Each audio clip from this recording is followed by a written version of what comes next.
तो आज 11 बजे के बाद वाला जो सत्र होगा उसमें तो आप लोगों से सुनेंगे कि आपको शिविर कैसा लगा, उसमें कोई काम की बात मिली या कोई चीज़ ठीक नहीं लगी तो वो भी बताइएगा, है ना।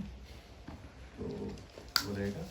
तो अभी आखिरी मुद्दा है हमारा कि हमने जो बात की कल मानवीयतापूर्ण आचरण की, है ना, उसमें मानव का संबंधों में कैसा आचरण रहेगा उसको मूल्य के आधार पर देखा, समाज में क्या आचरण रहेगा तो उसको हमने चरित्र के आधार पर देखा, व्यवस्था में किस आधार पर भागीदारी करेंगे तो नीति के आधार पर, है ना। और ये नीति किसी एक व्यक्ति को, मतलब एक जो किसी संस्था को चला रहा है उसके लिए नहीं है, ये हर किसी को इस नीति को अपनाना होगा तो जाके व्यवस्था बनेगी। तो ये समझदारी पूर्ण आचरण था, इसकी एक अवधारणा है कि भाई समझदारी पूर्वक हम संबंधों के अंदर मूल्यों के आधार पर व्यवहार करते हैं, समाज के अंदर हम स्वधन स्वनारी स्वपुरुष दयापूर्ण कार्य व्यवहार के आधार पर आचरण करते हैं, और व्यवस्था में भागीदारी हम तन मन धन रूपी अर्थ का सदुपयोग एवं सुरक्षा के आधार पर भागीदारी करते हैं। तो ये समझदार लोग के व्यक्ति का जीने का तरीका है ना। तो ये हमने इसमें समझा। तो इसको लेके आप में से किसी के पास कोई प्रश्न हो, कोई बात हो, विचार चला हो पूछने का, है ना। अभी तो हमारे पास ये समझदारी नहीं है, तो हम हमारी इसकी कामना है, हमारी इसकी इच्छा है, चाहना है, लेकिन अभी तक इधर पहुंचे नहीं हैं हम लोग, है ना। तो हमारी जो वर्तमान जिंदगी है उसमें बहुत उदाहरण नहीं मिलते हैं हमारे को, लेकिन समझदारी पूर्वक ऐसा जीना है, इसको हम एस्पायर कर सकते हैं, इसको हम अपना लक्ष्य बना सकते हैं कि हाँ ऐसा जीना है, ऐसे संतुलन में जिएंगे और मानव जाति का, धरती का कल्याण हो, इस रूप में इसको पहचान सकते। तो इस बात को लेके किसी को पूछना हो, बोलना हो तो बताएं।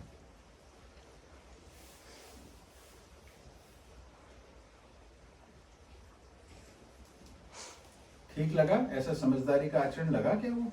ये जो मूल्य चरित्र नीति की हमने बात की, तो ये कोई समझदारी का लगता है?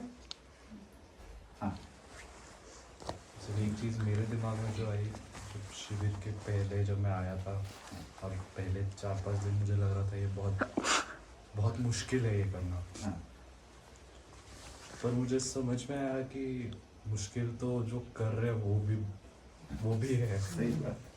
तो काफ़ी सारी चीज़ें मन हल्का हो गया कि ये भी एक तरीका है, और इतना मुश्किल नहीं है अगर अच्छे से सोच विचार किया जाए और उसको अपने जहन में लाया जाए। वो जो सूची के साथ एक हेल्पर आए थे ना जी, मैं पहले उनको देखता था तो एक छवि बनी हुई थी कि हेल्पर है, हाँ, कि वो उनका कोई ज़्यादा वैल्यू है नहीं। हाँ, फिर जब मैंने उनको एज ए मानवता के आस्पेक्ट से देखा, हाँ, तो मेरे को बराबरी का भाव लगा। हाँ, हाँ, ये एक मेरे को बड़ा अच्छा लगा ये सोच के कि अगर हम मानव को एज ए मानव देखेंगे ना, तो अपनी सारी जो भी हमने आज तक कंडीशनिंग हुई है हाँ, उसके अकॉर्डिंगली उसको देखते हैं, और जब उसको एज ए सहज भाव में देखते हैं तो बहुत अंदर नहीं है। ठीक है। तो वो मेरे को उसको उस एस्पेक्ट से देख के मन में बड़ा संतोष लगा। ठीक बात। वो मुझे लगता है कि मतलब ये एक मेरे लिए बड़ी बात थी कि मैं उसको जो कार्य कर रहा है या उसकी बैकग्राउंड है उसको ना देखते हुए मैं उसको एज ए ह्यूमन बीइंग ही देखता हूँ। पहले ह्यूमन बीइंग है, फिर कार्य। हाँ, फिर कार्य। और जो वो कार्य कर रहे हैं वो छोटा बड़ा नहीं है, वो एक व्यवस्था में बना हुआ है, और उसकी भी उतनी ही वैल्यू है जितने किसी और की है। वो एक मेरे लिए बड़ा ही सुखद भाव था। तो कोई भी मनुष्य है वो भाव, अपने भाव के साथ और अपने विचार के साथ, और हम जब बोलते हैं कि हमें किसी को समझना है या कोई हमें समझे, तो उसका अर्थ यही है हमारे भाव और विचार को लोग पहचान पाए। तो जब हम यही चाहते हैं तो हमारी जिम्मेदारी हो जाती है कि सामने वाले के भाव और विचार को हम पहचानने का प्रयास करें। इससे जात पात का अंतर भी नहीं रहा। मेरे को मतलब ही नहीं रहा कि वो किस जात से है, किस रिलीजन से है ना। मैंने पहले जब आप किसी को देखते हो तो पहले ये सारी जी जात पात ये आपके प्रिज्म के आगे आ जाते हैं। जी आप उनको उसी मूल्य पे तोड़ना शुरू कर दो। जी। हमने एक्सरसाइज शिविर में नहीं की, पर मैं कुछ शिविरों में कराता हूँ। जब शुरू करते हैं कि अपनी पहचान बताइए, तो हर कोई पहचान यहीं से शुरू करता है कि मेरा नाम ये है, मैं यहाँ से आया हूँ, है ना। कोई उसमें अपनी शिक्षा जोड़ता है, अपना काम जोड़ता है, कोई अपना मतलब उसमें धर्म भी जोड़ देता है, कोई जाति भी जोड़ सकता है। लेकिन मैं मानव हूँ, है ना, क्योंकि अभी इस बात की अवेयरनेस नहीं है। तो मुझे ये लगता है कि ये बात को अगर हम बोलें कि मैं मानव हूँ, आपको मैं मानव रूप में देखता हूँ, ये बात को हमें थोड़ा सा एक्सप्लिसिटली करना पड़ेगा कुछ समय तक, जब तक इसका अभ्यास नहीं हो जाता। ठीक। हाँ जी, कोई और? मुझे पूछना था कि हम दया के बारे में बात कर रहे थे, जी। तो वो जो दो चीज़ें बताई उसमें से एक मुझे समझ आई, यानी किसी भी जीव जंतु के विकास के लिए विकास में बाधा नहीं डालनी है, ये भी दया है। जी। और उसका विकसित होने के लिए सहयोग। लेकिन जी। वो जो दूसरी बात थी वो हाँ, ठीक है, ठीक है। तो उसमें परिभाषा में ये लिखा है उसकी कि जिसमें जिसकी पात्रता हो, या पात्रता का अर्थ होता है आवश्यकता बनी हो। जिस चीज की पात्रता होती है, हम उसको, पात्रता का मतलब होता है जो हमें चाहिए, जिसकी आवश्यकता है, तो उसको हम पूरा करना चाहेंगे, तो उसके लिए प्रयासरत होंगे। पर उसको पूरा करने की योग्यता ना हो, है ना, तो उसमें पात्रता है, उसको आवश्यकता बनी है, पर उसको वो पूरा नहीं कर पा रहा। ऐसे व्यक्ति की आवश्यकता को पूरी करने में सहयोग दे देना, ये दया है। ठीक है, तो उसका दो उदाहरण लिए हमने।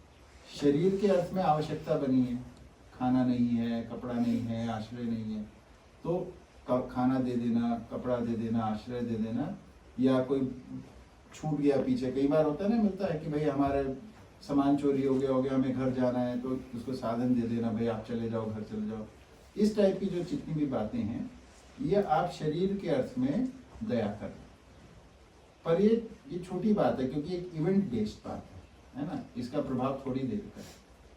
बड़ी बात क्या है कि जब हम जीवन के अर्थ में दया करते हैं, तो जीवन में क्या दया का बात है? किसी को समझदारी की आवश्यकता बन गई, किसी को सही विधि से जीने की आवश्यकता बन गई है, किसी को सही व्यवसाय करने की आवश्यकता बन गई है, किसी को सही व्यवहार करने की आवश्यकता बन गई है, कोई सही विधि से विचार करने की आवश्यकता के साथ है।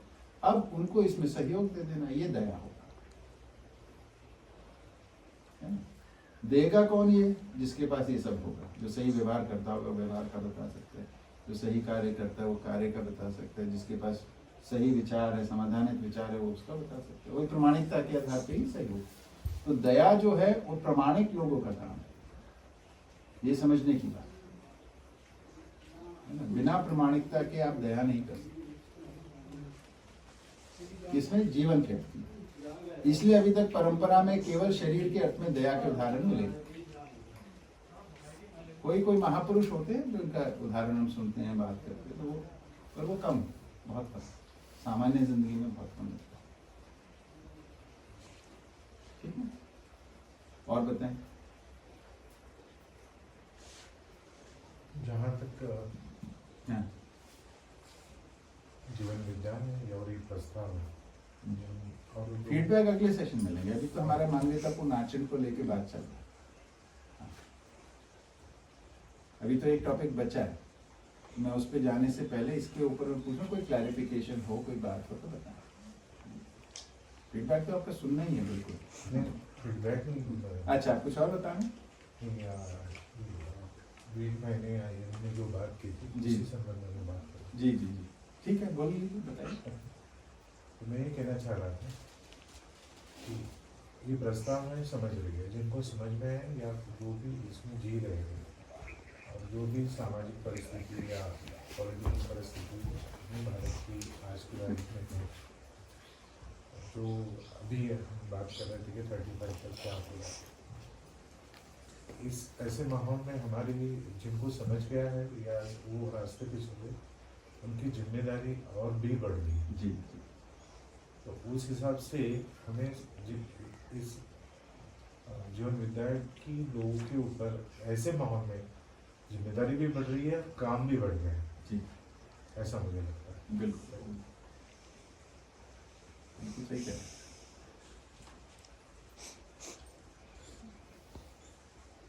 हाँ रागिनी बेटा आपके प्रश्न बताओ क्या है?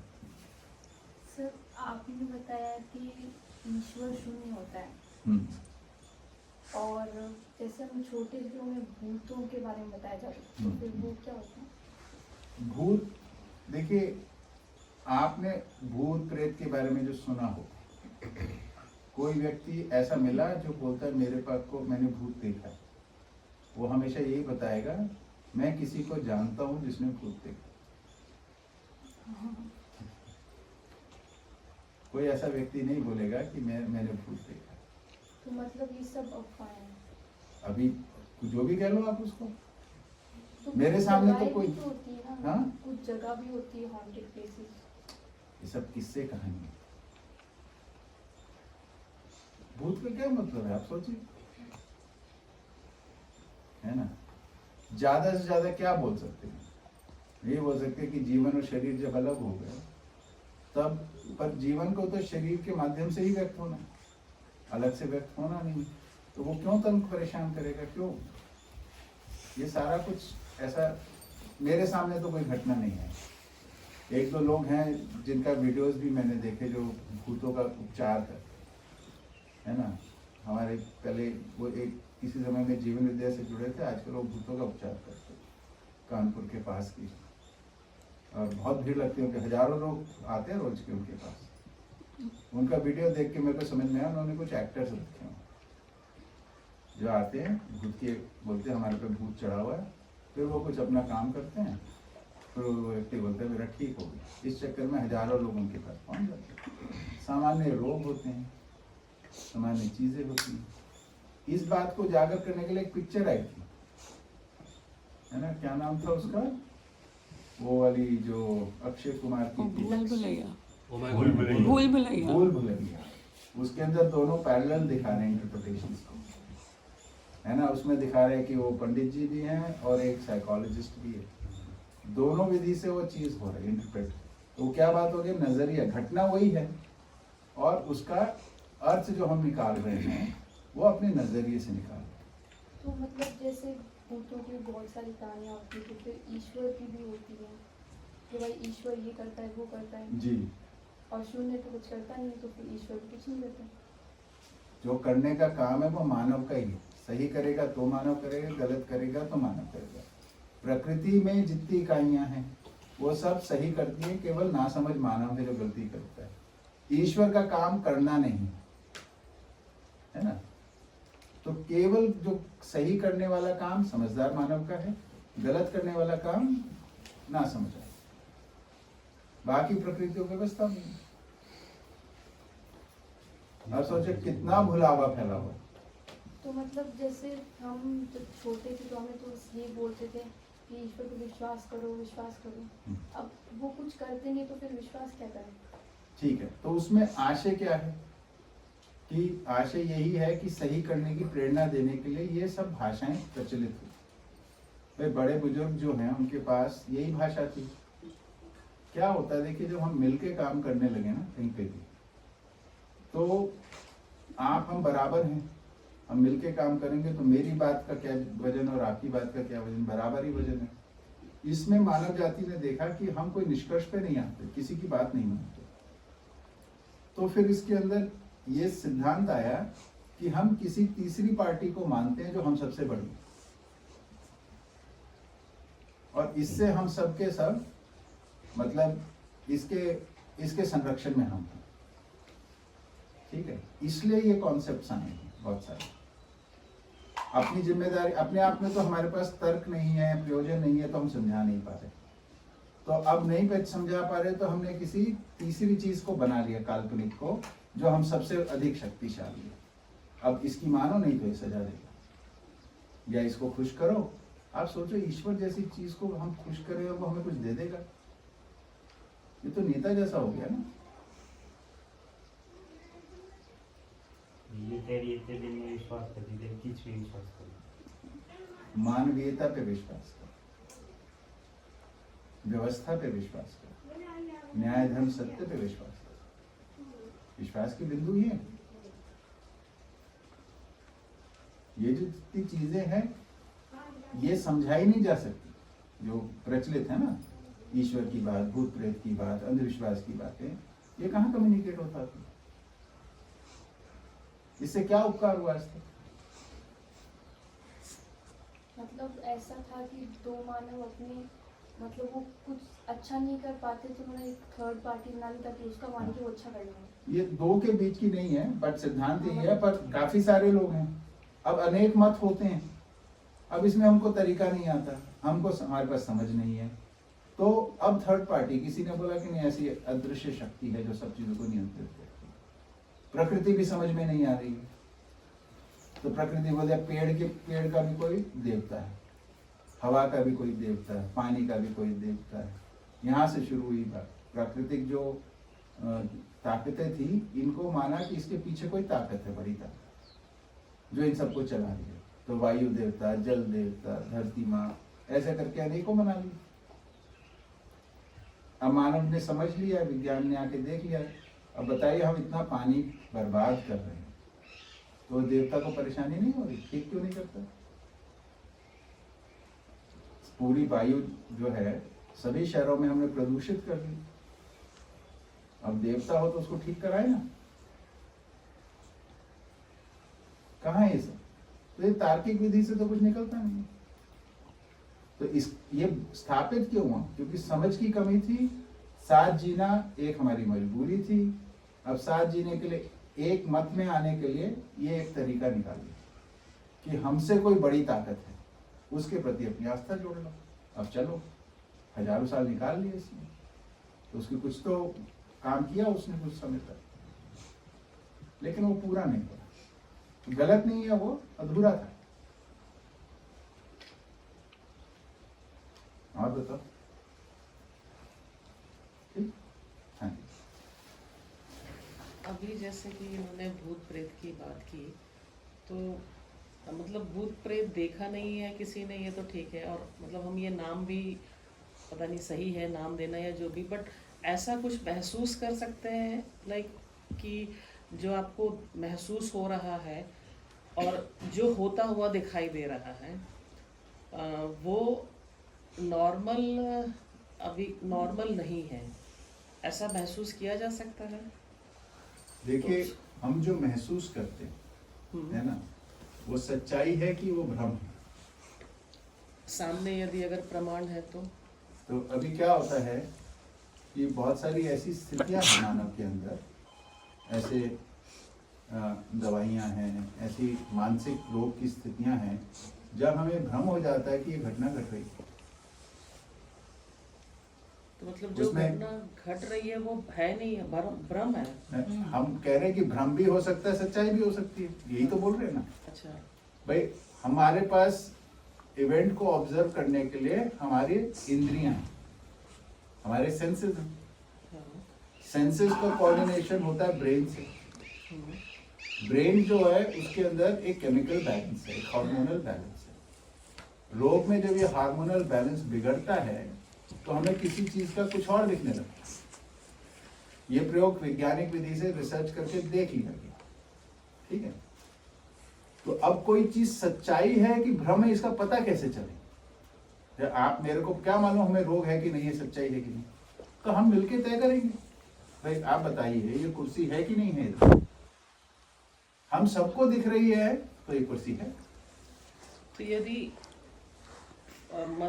कोई एक ऐसी चीज जो मुझे ही दिखी तो हाँ। फिर वो भ्रम है। तो आप क्या बोलेंगे उसको? अगर वो सच्चाई है, हाँ, सच्चाई तो नहीं सच्चाई, और हम उस पर नहीं पूछ रहे हैं, हम ये पूछ रहे हैं कि मतलब फिर अचानक से भ्रम का मतलब वो नहीं समझ में आ रहा कि अच्छा खासा स्वस्थ इंसान है, हाँ। सब कुछ ठीक ठाक है, तो अचानक से ऐसा कौन सा केमिकल रिएक्शन होता है कि उसको कुछ मान्यता भी बहुत सारी चीज है। अब जैसे आप मान लीजिए कि मान लीजिए कोई पहले से ही भयग्रस्त है सांप को लेकर, ठीक है, पहले से डरता है सांप को लेकर, है कोई किसी भी कारण से, अब अंधेरे में रस्सी पड़ी को सांप मान लेता है, अब क्या करोगे?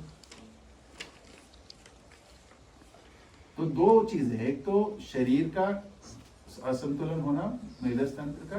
दूसरा हमारी मान्यताएं, निराधार मान्यताएं भी हमारे को भ्रमित करती हैं।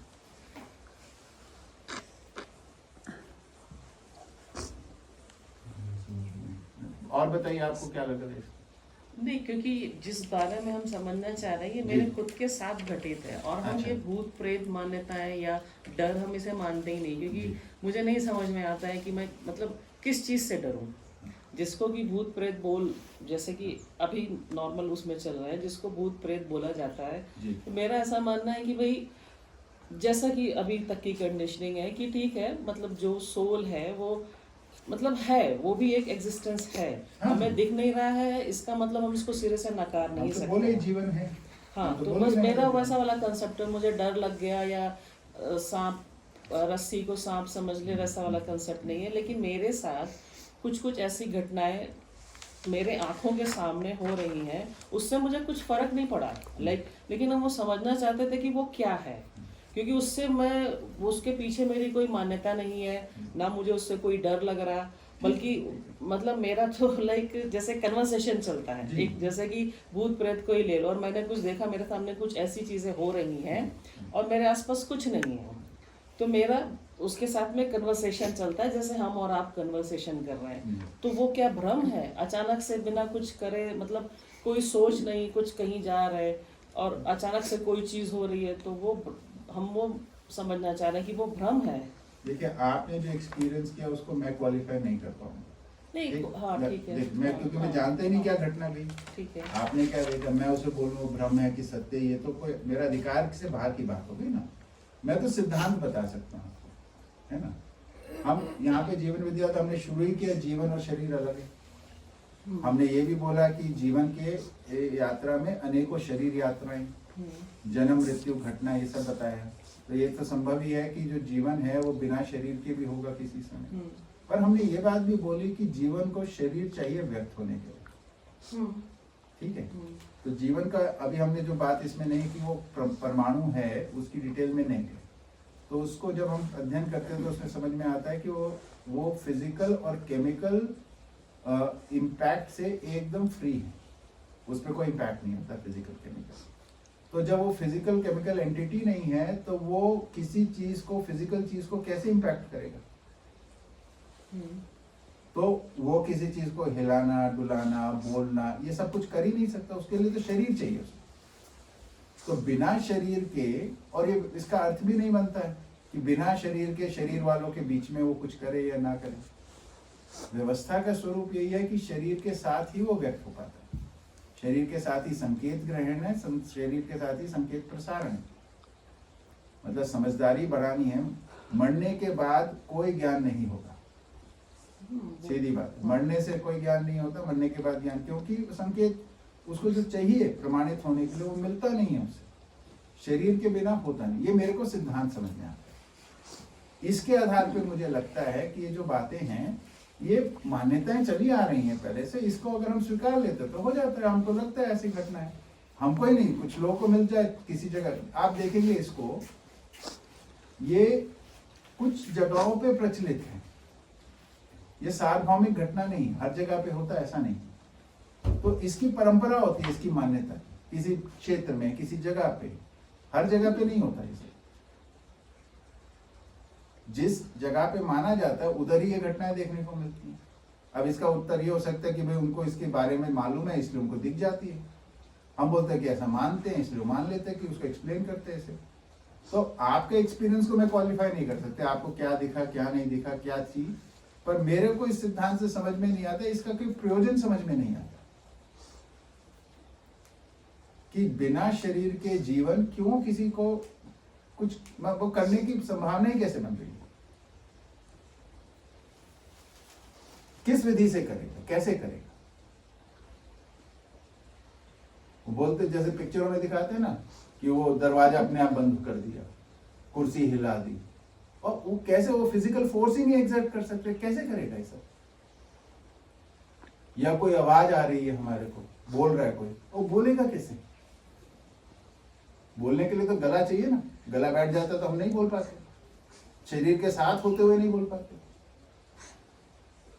जो व्यक्ति गूंगा है उसके शरीर की बात है, विचार तो उसका पूरा है, वो नहीं बोल कम्युनिकेट कर पा रहा भाषा में। हम बोल रहे हैं शरीर ना हो उसके बाद भी बोल पा रहा। सोच के देखिए, देखिए दीदी से हो जाए पूरा फिर आप। नहीं मतलब आप जितना कह रहे हैं वो सब ठीक है, लेकिन शायद हम अपनी बात बता नहीं पा रहे, क्योंकि जैसे मैंने कहा ना कि ना मेरी कोई मान्यता है जी। इन सब को लेके। मेरा मानना है कि हाँ कुछ है जो शायद मुझे नहीं पता, हाँ। लेकिन उसके होने या मतलब हम उसको नकार नहीं रहे हैं, उसको स्वीकार भी नहीं रहे हैं। ठीक है, वो जो है वो है, हमारा मतलब हमारे रास्ते में नहीं आ रहा है, हम अपना काम कर रहे हैं।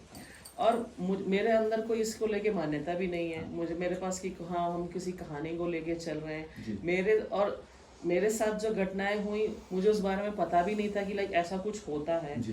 फिर मैंने तो बहुत कैजुअल उसको जो है अपने ऑफिस में बताया कि आज ऐसे ऐसा मेरे साथ ट्रेन में हुआ। अच्छा। तो जब ये बताया तो वो सामने से जो और भी थे तो बोला अच्छा आपको एक्सपीरियंस हो गया, हाँ। ऐसा सुनने में आया है। तब उन्होंने बोला कि ऐसा सुनने में आया है कि हाँ ये चीज कई लोगों के साथ घटित है। तो मैंने कहा होगी, मेरे लिए वो कोई बहुत ऐसी अनहोनी सी चीज नहीं थी। जी। मेरे लिए इस तरीके की घटनाएं मेरे साथ हुई हैं। जी। उसके बाद फिर एक मतलब ये मुंबई में थे तो हुआ, उसके बाद मुंबई में एक बार और हुआ, दुबई में गए वहाँ पे भी इस तरीके का कुछ हुआ। तो मुझे उससे कोई फर्क नहीं पड़ता, बट हम ये जानना चाहते हैं कि ये जो था ये सिर्फ सीरियस है, हम इसको भ्रम कैसे कह सकते हैं।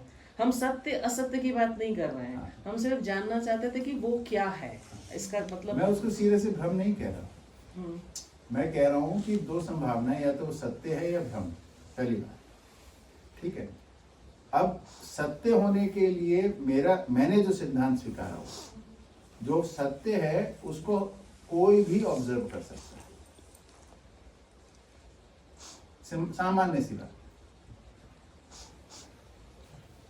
जिस चीज को कोई ऑब्जर्व नहीं कर पा रहा है ना, अब उसमें एक सिद्धांत और आ जाता है कि जो जितना जागृत होता है उतना ऑब्जर्व कर पाता है। तो ये संभावना तो है, हो सकता है भूत प्रेत होते हों और उसके लिए कोई स्पेशल मतलब क्वालिटी हमारे अंदर आनी होती है तभी उसको पहचान पाए, ऐसी कोई संभावना होती है। मैं नहीं जानता उसको, मैं इतना ही कहूँगा, मैं नहीं जानता।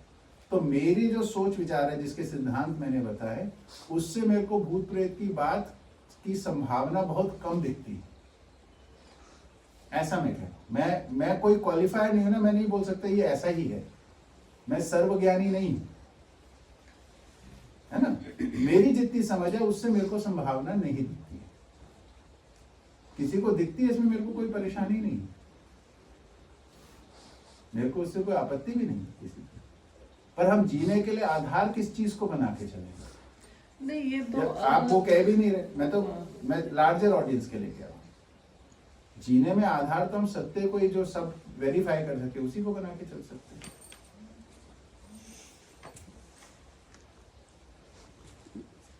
ठीक है ना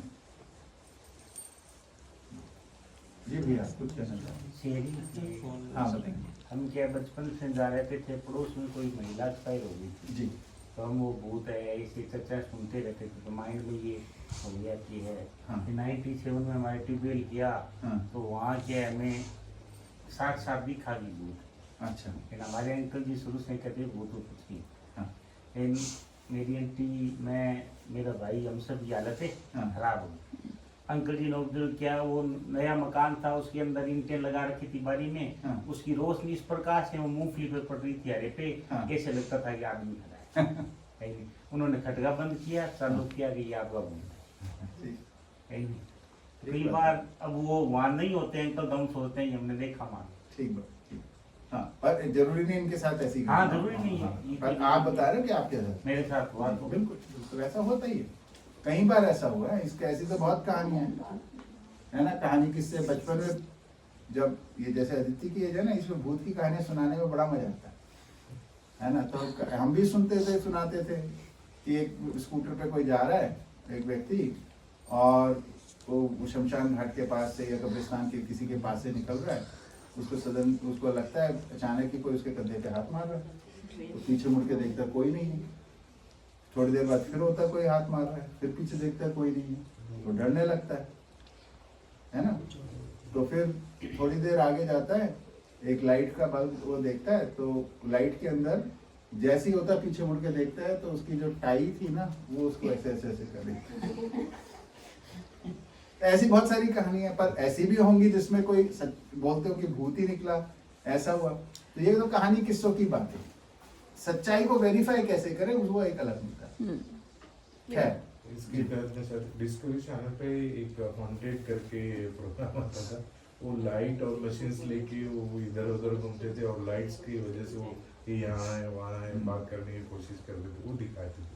इस नहीं, बारे तो में उसमें तो वो ये कहते हैं कि जहाँ उनको एनर्जी फील होती है वो मानते हैं, लेकिन हम कम्युनिकेट उनसे नहीं कर पाते, लेकिन एनर्जी है, वो तो केवल एनर्जी मानते हैं। जी। वो लोग जो करते हैं वो उस तरह से प्रूव करने की कोशिश कर रहे जी, हैं कि क्या वो पैरानॉर्मल एनर्जी हमसे कहते हैं। कम्युनिकेट कर पा रही है कि नहीं। मैंने एक चीज देखी, जैसे अभी हमारी भूत की बात चल गई ना, अब इसमें खूब चर्चा हो सकती है, मैं रोकूंगा इसको करने से, पर इसमें खूब, क्योंकि इसमें बड़ा मन लगता है सबका। Open ended. अच्छा, हाँ, क्योंकि ये जो हम सुनते आए हैं उसको क्लियर करने का तो मन करता ही जी है। जी जी, मैं तो इतना ही कह रहा हूँ, ये बात रुचि की है, सब सर्वाधिक लोगों की रुचि की। ये बात टीवी का प्रोग्राम बनाने वाला भी जानता है। नहीं, वो वाला भूत तो बहुत ही वाहियात वाला। मैं क्या कह रहा हूँ, टीवी के प्रोग्राम बनाने वाले, भूत के ऊपर पिक्चर बनाने वाले, उसमें कार्यक्रम बनाने, इसको ज्यादा लोग देखते हैं, इसलिए भी कार्यक्रम बनते हैं। पॉपुलर टॉपिक मिल गया, इसलिए उस पर कार्यक्रम बनाना। भाई लोग देखने वाले हैं तो उससे पैसा बनेगा, दुकान चल गई। नॉर्मल सीरियल में भी बहुत अपग्रेड देते हैं। खैर, इसको अभी अनरिजॉल्व मान के आगे बढ़े। हाँ, आगे बढ़ते हैं। ठीक है बेटा, ठीक। तो अब हमारे को समझदार मानव का जब आचरण समझ में आता है ना, कि वो न्याय, मूल्य पूर्वक, चरित्र पूर्वक, नीति पूर्वक जिएगा, तो समझदार व्यक्ति का ऐसा हो गया। अब हम इस बात को कर सकते हैं, मानव के जीने के क्या क्या तरीके।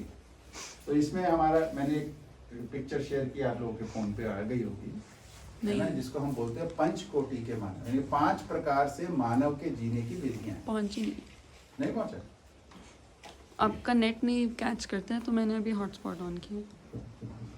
नहीं, मेरा तो वो कर दिया था मैंने फोन।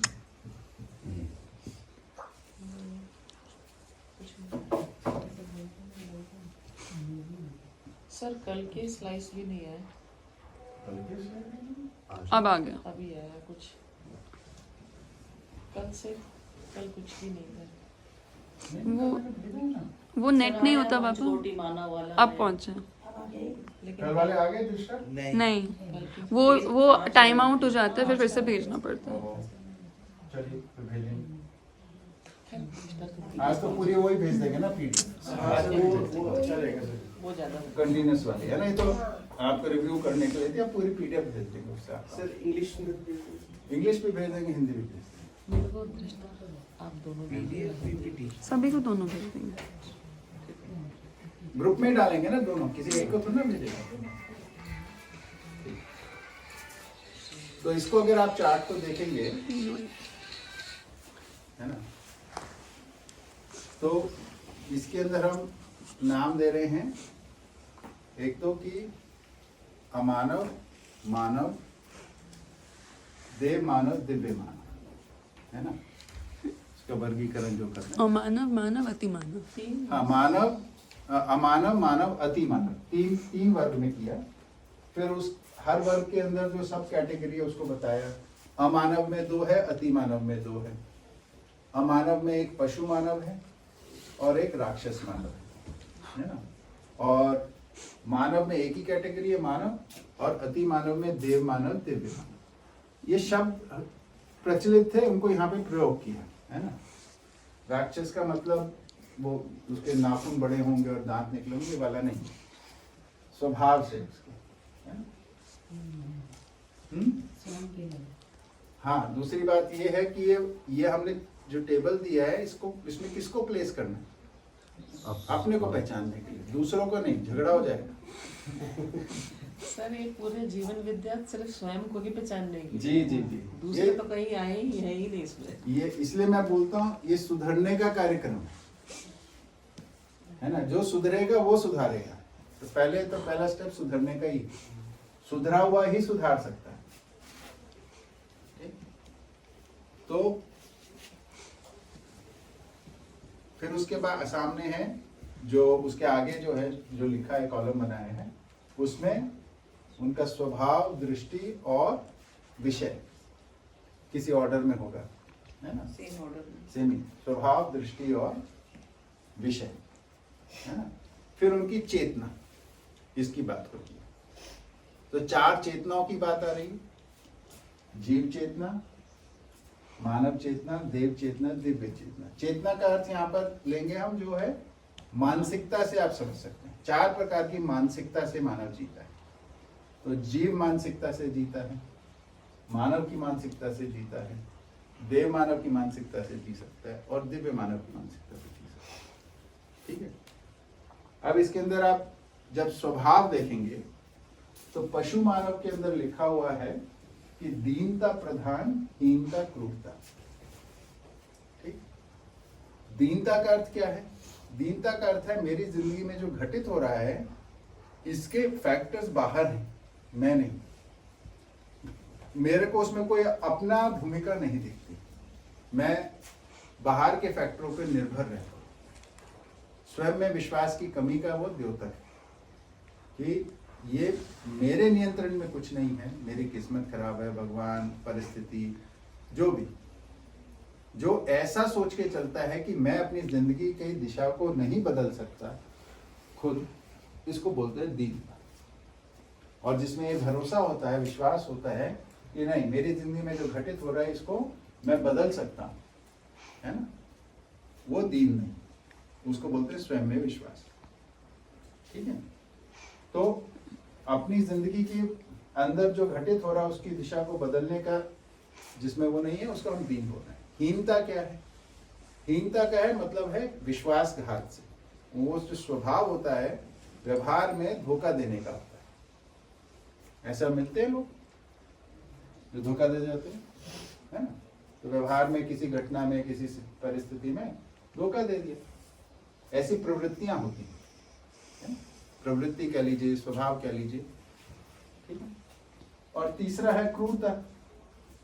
क्रूरता की बात तो हमने करी थी कि किसी के भी तन मन धन को क्षति पहुंचाना। ठीक है। तो जो राक्षस मानव है वो क्रूरता प्रधान है, उसमें क्रूरता स्वभाव रहेगा या क्रूरता और हीनता स्वभाव रहेगा, है ना? प्रधानता, प्रधानता, दीनता भी होती दीनता भी, उससे बड़ा राक्षस मिल गया तो दीन भी हो जाता है ना? बुलीज के बारे में जैसे बोलते हैं, बुली को बड़ा बुली मिल जाए तो फिर वो मिमियाने लगता है। ठीक है। मानव का जो स्वभाव है वो धीरता, वीरता, उदारता, इसमें हमारी बात हो गई थी। देव मानव का जो है वो दया, कृपा का स्वभाव, और दिव्य मानव का जो स्वभाव है वो करुणा का स्वभाव। ठीक है। अच्छा, अमानव जो है ना समझी वाला मानव है। समझदारी के वो 2 कैटेगरी है, मानव और अति मानव, है ना? मानव से पहले जो अमानव है वही ना समझी वाला है। समझदारी के बाद हम मानव रूप में भी जी सकते हैं, अति मानव के रूप में भी जी सकते हैं। फिर दृष्टि की बात आई तो अमानव में पशु मानव की दृष्टि प्रिय हित लाभ है, राक्षस मानव की भी दृष्टि प्रिय हित लाभ है। प्रिय हित लाभ पे बात हो गई थी हमारी। ठीक है। तो उनके सारे निर्णय या तो प्रिय के आधार पे हो रहे हैं, या हित के आधार पे हो रहे हैं, लाभ के आधार पे हो रहे हैं। मानव की जो दृष्टि है वो न्याय प्रधान, धर्म, सत्य। ठीक है। तो उसको संबंध, परिवार, उसका क्षेत्र ये रहता है, इसके अंदर व्यवस्थित होने के लिए वो तत्पर रहता है। इसमें अपनी भागीदारी, सहयोग प्रदान करना उसका मुख्य काम रहता है, अपने संबंधों में, परिवार में, मित्रगण के अंदर, अपने इमीडिएट सर्कल के अंदर।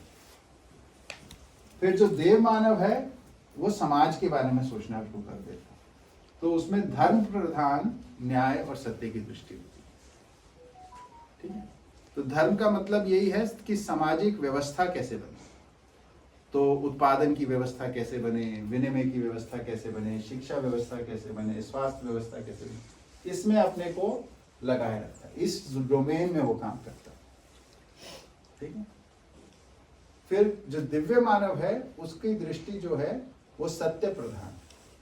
सत्य का अर्थ यही है कि सब परंपराएं कैसे बनी रहें, तो मानव परंपरा की अक्षुण्णता कैसे बनी रहे, प्राकृतिक परंपराओं की अक्षुण्णता कैसे बनी रहे, यही उसका आधार होता है सब निर्णय को लेना। ठीक है? ये हो गई उसकी दृष्टि। ठीक है? अब आते हैं विषय। विषय का मतलब हो गया जिस मुद्दों से उसका पे वो काम करते हैं, है ना, जिसको पाना चाहते हैं। विषय वस्तु क्या है, जिसको पाना चाहते हैं। तो अमानव जो है वो आहार, निद्रा, भय और मैथुन, इन शब्दों को समझते हैं सब। आहार का मतलब भोजन हो गया, निद्रा का मतलब आराम से, है ना, शरीर को आराम देने की जो टेंडेंसी है। फिर भय, भय से मुक्त होने के लिए काम करते हैं। ठीक है, भय भी उनका एक मोटिवेटर होता है, तो ये मोटिवेटर्स हैं उनके। और मैथुन यानी सेक्स, ये चार, आहार, निद्रा, भय, मैथुन, इन चार को ही पाना चाहते हैं कौन? अमानव, चाहे वो पशु मानव है या राक्षस मानव। उपलब्धि के रूप में इन चार, इनमें ही ढूंढते हैं। ठीक है, इसी को अचीव करना चाहते हैं, यही इनको मोटिवेट करता है। फिर मानव, मानव जो होता है वो एष्णा त्रय में को चाहता है। एष्णा क्या है? तो वित्तेष्णा, पुत्रेष्णा और लोकेष्णा। वित्तेष्णा का मतलब है कि मैं जो न्यायपूर्वक, सहयोग पूर्वक, सहस्तित्व पूर्वक जो जीता हूं, इसके फल में मेरे पास समृद्धि आए, मैं समृद्ध हूं, साधन संपन्न हूं। ये जो कामना है इसको बोलते हैं वित्तेष्णा। इसकी परिभाषा है धन बल कामना, कि मेरे पास धन की ताकत हो, समृद्धि पूर्वक। मतलब ये नहीं है कि अपार संग्रह करने की बात कर रहा है, पर मेरे पास अपने आवश्यकताओं को पूरी करने के लिए धन, समृद्ध हूं, इस बात को बोल रहे हैं वित्तेष्णा। कि मेरा कोई काम साधनों के अभाव में ना रुके, या मैं अपने काम को बढ़ाना चाहूं। काम क्या है? वही सहस्तित्व वाला काम, व्यवस्था वाला काम, इसको बढ़ाने के लिए साधनों की कमी ना, ऐसी कामना को बोला है वित्तेष्णा। पुत्रेष्णा की परिभाषा है जनबल कामना। जनबल कामना का मतलब है कि मैं जो सहस्तित्व पूर्वक जी रहा हूं, इसको और लोग जुड़ के आगे बढ़ाए, तो उसमें मेरी संतान आगे बढ़ाए, या मानव संतान जो भी मेरे को उपलब्ध है वो इसको लेकर आगे बढ़े, तो मेरे साथ लोग जुड़े, ये कामना भी उसमें रहती है ना। इस और फिर है यश बल कामना, जिसको बोलते हैं लोकेशना। इसका मतलब है कि जो मैं काम कर रहा हूं सहस्तित्व का, इसकी समाज में प्रतिष्ठा बने, मेरी पहचान इसके अर्थ में बने, सहस्तित्व पूर्वक जीने के, ताकि और लोग भी इसको करना चाहे, है ना। तो सही की प्रतिष्ठा, सही का यश वो पाना चाहता है, इसलिए इसको यश बल कामना कहते हैं। तो इसलिए नहीं कि मेरा नाम बढ़े, इसलिए मैं सही जी रहा हूं, इसकी पहचान बढ़े, सहीपन की पहचान समाज में प्रचलित हो, इसके लिए यश बल कामना। ये तीन मोटिवेशंस रहते हैं किसके? मानव। फिर देव मानव केवल लोकेशना, उसको मतलब वित्तेष्णा या पुत्रेष्णा उसकी पूरी हो चुकी है ना। अब उसको उसमें और कुछ उपलब्धि नहीं चाहिए, है ना, वो सेटिस्फाई हो गया उसमें। अब केवल उसको यश चाहिए, सही काम कर रहा हूँ, व्यवस्था का काम कर रहा हूँ, इसलिए इसका यश बने, ठीक है। और दिव्य मानव है, उसको रिटर्न में कुछ नहीं चाहिए, वो इसलिए करता है क्योंकि यही करने लायक है, उसको कोई भी रिटर्न नहीं चाहिए, ना तो उसको वित्तेष्णा चाहिए, ना पुत्रेष्णा चाहिए, ना ही लोकेशना, ना उसे धन चाहिए, ना जन चाहिए, ना यश चाहिए। वो आवश्यकता पूरी हो गई ना, वो आवश्यकताएं उसकी पूरी हो गई। अब तो वो इसलिए जी रहा है क्योंकि यही जीने का स्वरूप मानव, इसलिए उसको दिव्य किया, उसमें प्रतिफल अपेक्षा खत्म हो गई, ठीक है।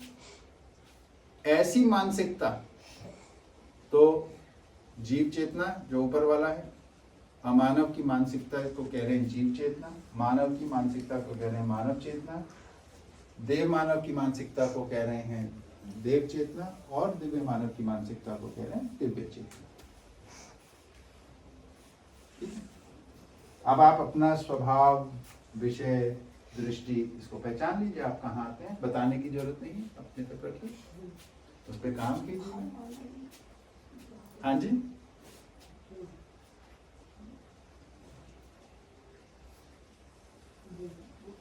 वो कह रहे हैं कि हर मानव हाँ अमानव और मानव में आता ही है, तो आहार, निंद्रा, भय सब मानव में होता ही है। हाँ, आहार भी रोज सबको ही वो तो होना एक चीज है, पर उसके लिए जिंदगी भी जीना वो अलग चीज है। लक्ष्य क्या बना उनका, इसकी बात हो। ये समझ में आया अंतर? भाई खाना खाना हर किसी को खाना, पर खाना खाने के लिए जिंदगी जीना तो अलग चीज होगी ना। मिलते हैं ना ऐसे लोग, कभी कभी मैं भी चले जाता इस मोड में, वही बस उतना ही पहचानने की जरूरत है। कभी कभी पशु भी हो जाता है। बिल्कुल बिल्कुल, तो वही ध्यान अगर हमारे को मालूम होता है तो उससे बाहर आते हैं, अरे ये कहाँ चले गए, है ना, उससे बाहर आते। एक बार ये दोबारा से समझाएंगे, क्या? वित्तेषणा, पतेषणा। हाँ, वित्तेषणा, पुत्रेषणा और लोकेषणा। हाँ, एषणा जो है उसका मतलब कामना से, पाने की चाह से। तो वो जो जिंदगी जी रहे हैं उसमें क्या पाना चाहते हैं, तो वित्त होता है धन, है ना, वित्त मंत्रालय सुना होगा शब्द, है ना, वित्त का मतलब धन से होता है। तो धन, अब हम बोलेंगे समझदार व्यक्ति को भी धन चाहिए, तो क्या अंतर हो गया, तो समझदार व्यक्ति को समृद्धि के अर्थ में धन चाहिए, न्यायपूर्ण विधि से चाहिए, शोषण करके नहीं चाहिए, ठीक है, और पूरकता का निर्वाह करने के लिए चाहिए, है ना, अपने मौज मस्ती के लिए नहीं चाहिए। तो पर उसे धन चाहिए, इसलिए इसको बोल रहे हैं वित्तेषणा, धन की कामना जो कि न्यायपूर्वक, धर्मपूर्वक जीने से के अर्थ में उसको चाहिए। ठीक है, फिर बोला पुत्रेषणा, पुत्रेषणा का मतलब हो गया संतान से, केवल अपनी संतान नहीं, मानव संतान उसको उपलब्ध हो, ताकि उनके साथ उनको ट्रांसफर करेगा तो उसका काम आगे बढ़ेगा ना। भाई आप कोई भी अच्छा काम करते हो, है ना, श्रेष्ठ काम करते हो, तो आपके अंदर ये आ ही सकता है कि इसको आगे की पीढ़ी आगे लेके जाए। तो ये जो आगे की पीढ़ी आगे लेके जाए, इस कामना को कहते हैं पुत्रेषणा, कि आगे की पीढ़ियां इस काम को अपनाएं। आगे की पीढ़ी के लिए पुत्री क्यों बोलते हैं? पुत्रेषणा। हाँ, संतानेषणा होना चाहिए, परंपरा के शब्द नहीं। नागराज जी ने क्या किया कि बोले कि परंपरा में सत्यान्वेषी प्रवृत्तियां नहीं, हमने बात की थी, तो भाषा समृद्ध भाषा दी है, तो इसका सम्मान कैसे करें, तो बोले उन्होंने जो भाषा दी है उसको इधर लगा के उसको पूरा करते हैं। बिल्कुल सही बात है, वो संतानेषणा है, पर परंपरा में पुत्रेषणा बोला तो उन्होंने उसको वैसा रखा। परंपरा की भाषा में ये जेंडर वाले इश्यूज बहुत सारे फंस जाते हैं।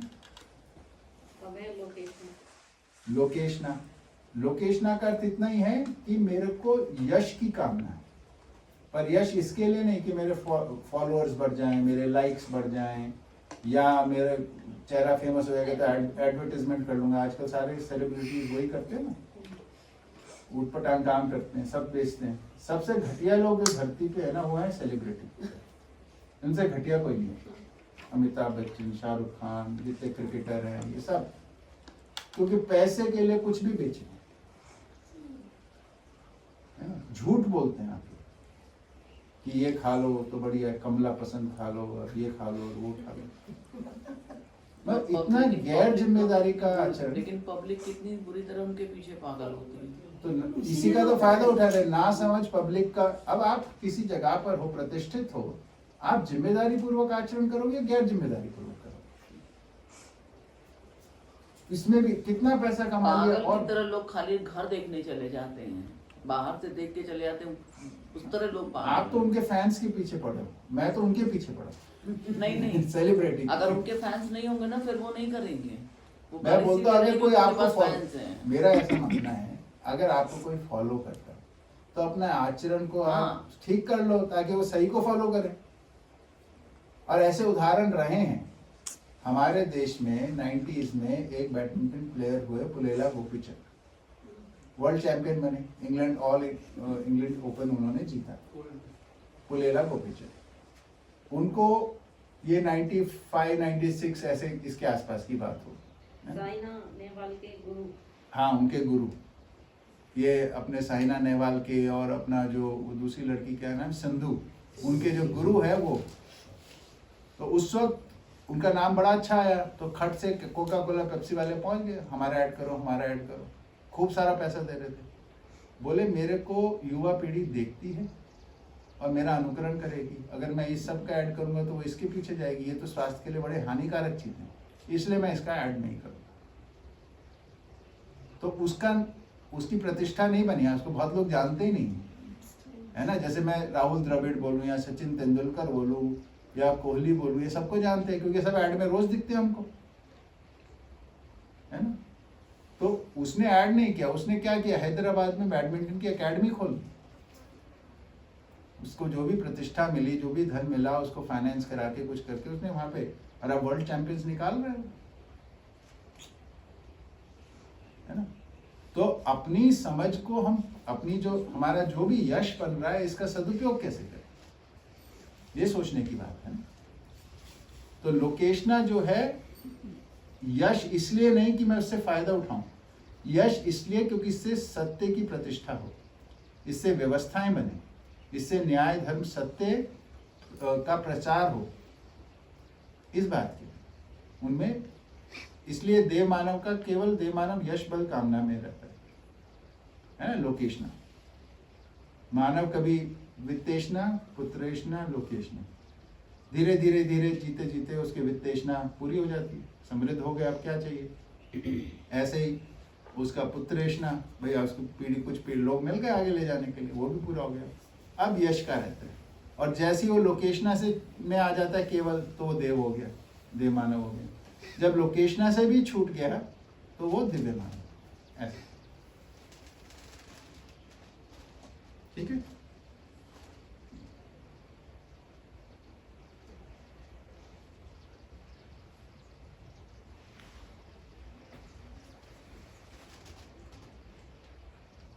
बताएं इसके बारे में। तो मानव इन 5 प्रकार से जी सकता है अपनी जिंदगी। अब आपको अपने निर्णय लेना है किस प्रकार से जीना चाहते हैं।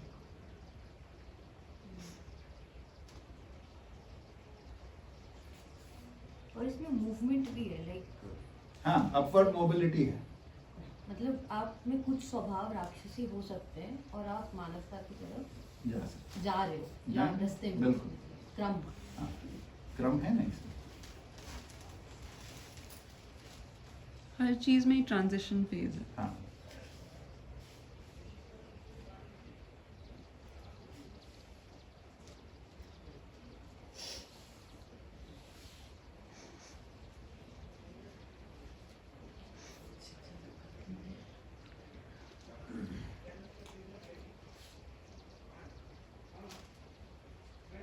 बताएं।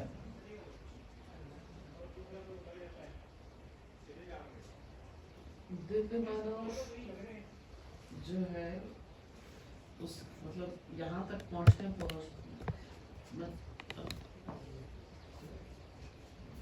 इसके आगे कुछ नहीं है।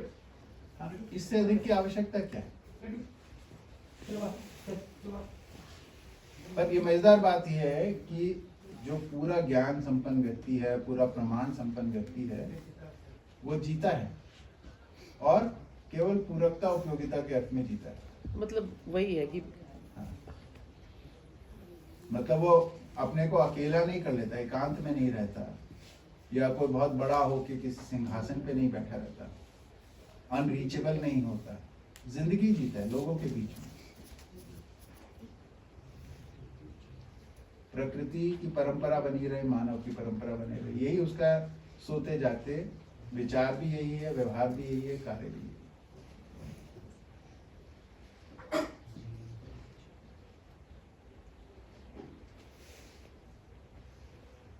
एक तो ऐसी कल्पना भी रही ना कि ज्ञान हो जाएगा तो इस संसार से छूट जाए, वो वाला नहीं है इसमें।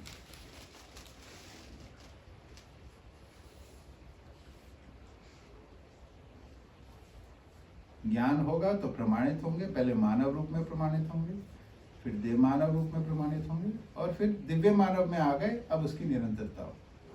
अब ये चलता रहेगा जब तक शरीर यात्रा पूरी नहीं होती।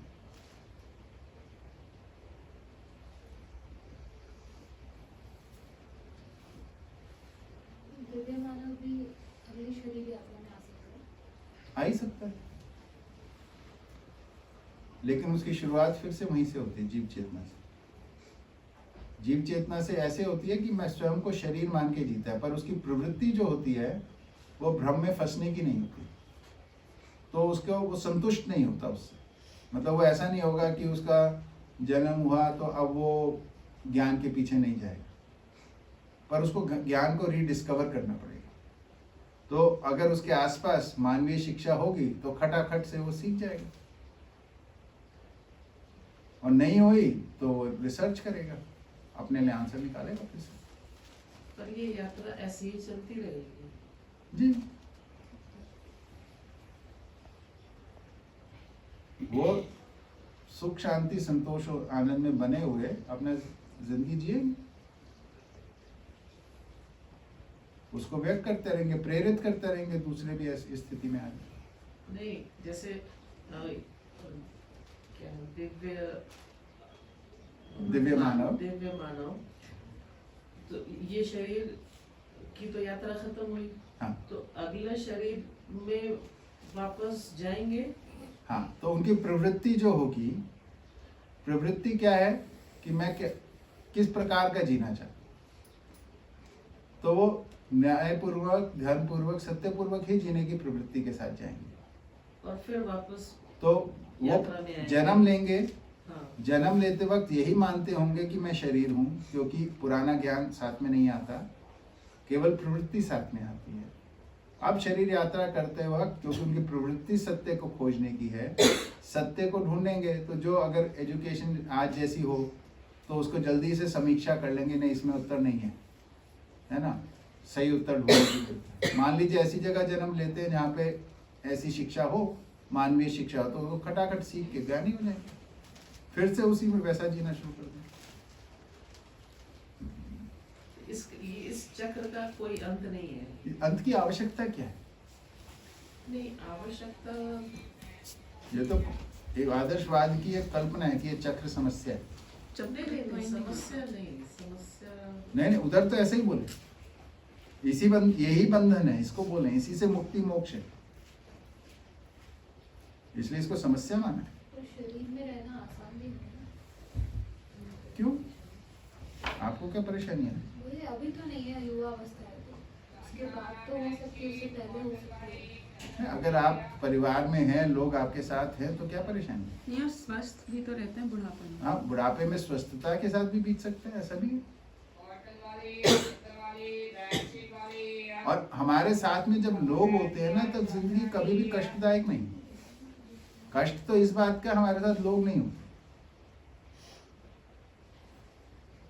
तो हमारे अच्छे संबंध हों तो क्या परेशानी।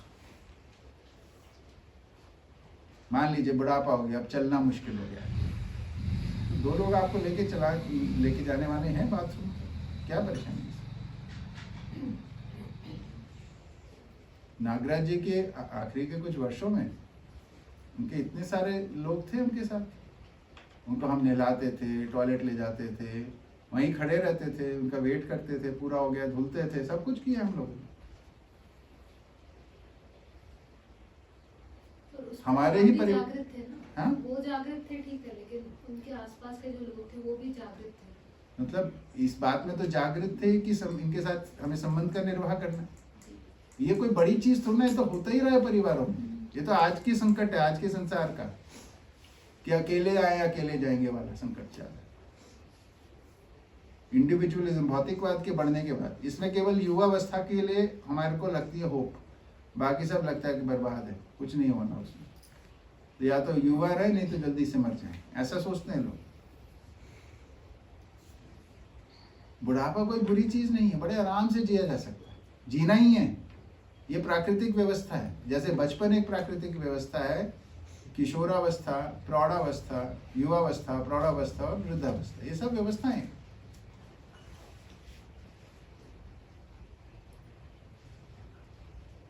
हम अगर परिवार में जी रहे हैं तो हमारे को लोग उपलब्ध रहेंगे, क्या परेशानी। अगर हम न्यायपूर्वक जिए तो हमारे साथ न्याय करने वाले लोग होंगे।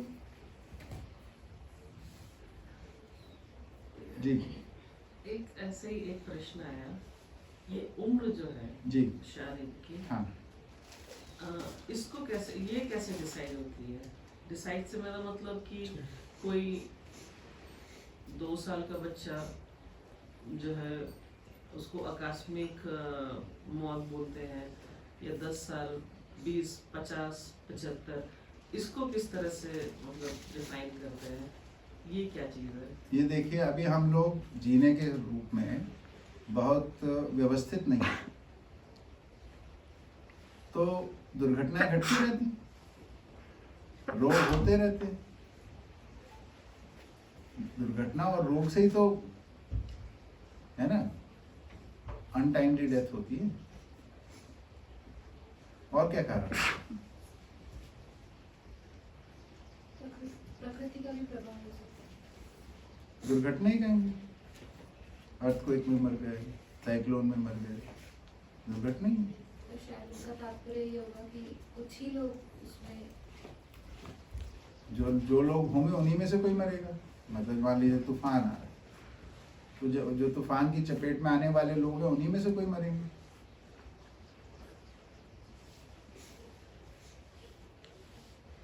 ऐसा कोई नहीं है जो पीछे बैठ के हिसाब किताब कर रहा है, अच्छा इसके हो गए 2 साल के लिए, इसका तुम्हारा वीजा खत्म, चलो आ जाओ वापस। ऐसा नहीं। आप खुद ही सोचिए ना कि अभी बच्चा पैदा होता है, उसका वातावरण अगर स्वस्थ हो, उसकी सेवा अगर व्यवस्थित विधि से हो, तो उसके शरीर को खराब होने की या मरने की कहाँ जरूरत बनती है। अब गरीब लोगों में जो पैदा होते हैं उधर वातावरण ठीक नहीं मिल रहा। आप बस्तियों में जाइए, देखिए, उधर तो बेसिक चीजें नहीं मिल पा रही ना, तो रोग होने की संभावना बढ़ गई, कुपोषण की संभावना बढ़ गई। उसका कारण हमें समझना है कि सामाजिक असमानता इसका कारण, इसको ठीक करने की जरूरत है। इसको डाइवर्ट कर दिया किसमें? वो अपने कर्मों का फल लेके आए। जिसके पास अधिक धन है वही ऐसी थ्योरी को सपोर्ट करता है। उसका मतलब ये हो गया मेरे कर्मों का फल है कि मेरे पास धन है, ये नहीं कि मैंने या मेरे पूर्वजों ने शोषण करके धन इकट्ठा कर रखा है। तो दुर्घटनाएं तो उनके यहाँ भी होती है, दुर्घटना वहां भी होती है, पर उसका अगर परसेंटेज देखने जाएंगे ज्यादा कहाँ होती है। जब हम अपने किसी के नहीं रहने पे ये जो दुख या रोना है, फिर ये क्या है? ये क्यों? ना समझिए, शरीर तो समाप्त होना ही है।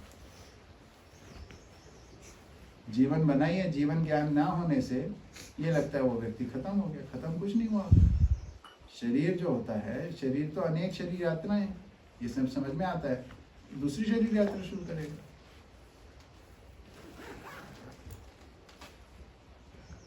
हाँ, इस बात का कई बार लगता है ना कि भाई पूरा अगर वृद्धावस्था तक जाते तो ज्यादा अच्छा रहता।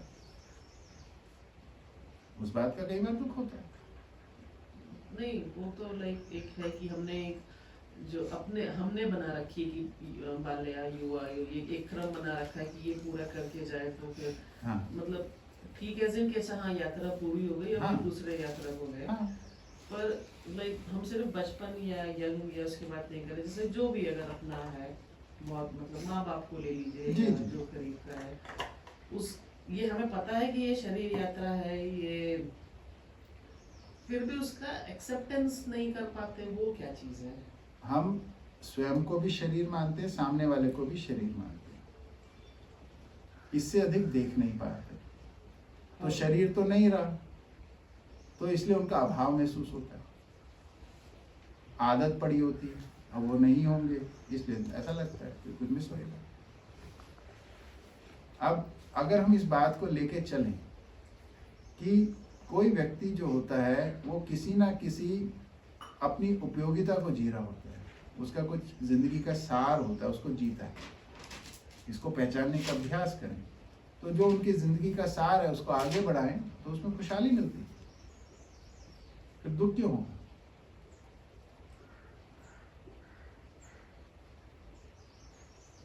यही तो प्रेरणा उनकी, अगर उनकी शरीर यात्रा से हम प्रेरणा ले पाते हैं उसका सार पकड़ के, तो दुख की बात नहीं है। थोड़ी देर के लिए जब वो गए हैं उस वक्त थोड़ा सा महसूस हो सकता है, पर उसमें परेशान होने की कोई जगह नहीं।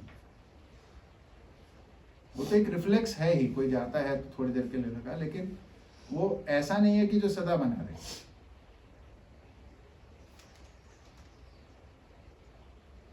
क्योंकि उसकी संभावना ही नहीं है। फिर से वो हम ऐसी अपेक्षा रख रहे हैं जिसकी संभावना नहीं है पूरी होने, तो हमारी ना समझिए।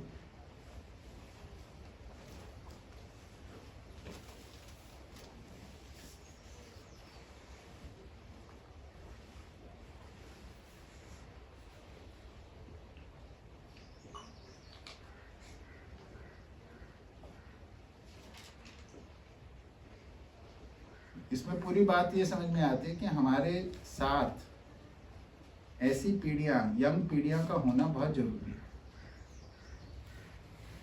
हमें खूब जुड़ाव के साथ रहना चाहिए उनसे, उनको समझना चाहिए, उनका पूरक होना चाहिए, है ना।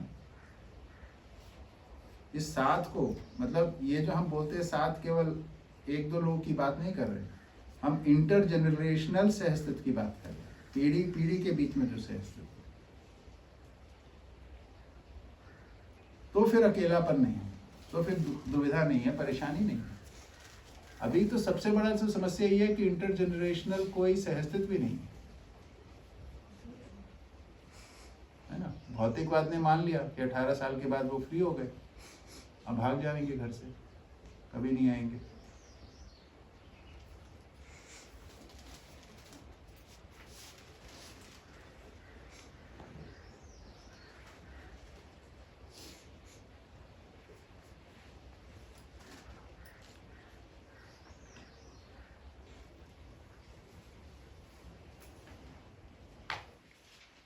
भौतिकता प्रधान हो गई है ना, भाव और विचार प्रधान नहीं कर पाए, जीवन प्रधान विधि से नहीं जी पाए, ये समस्या।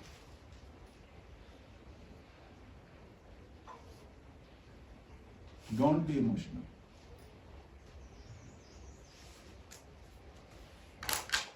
हम इधर क्या कह रहे हैं? Balance your emotions.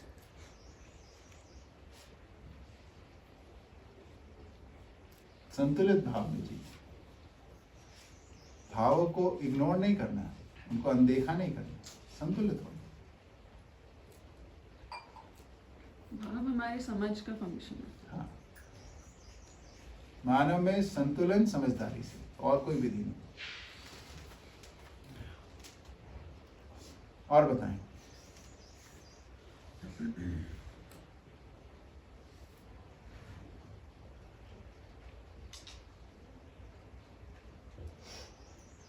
ठीक है, तो हमारा कंटेंट तो पूरा हुआ।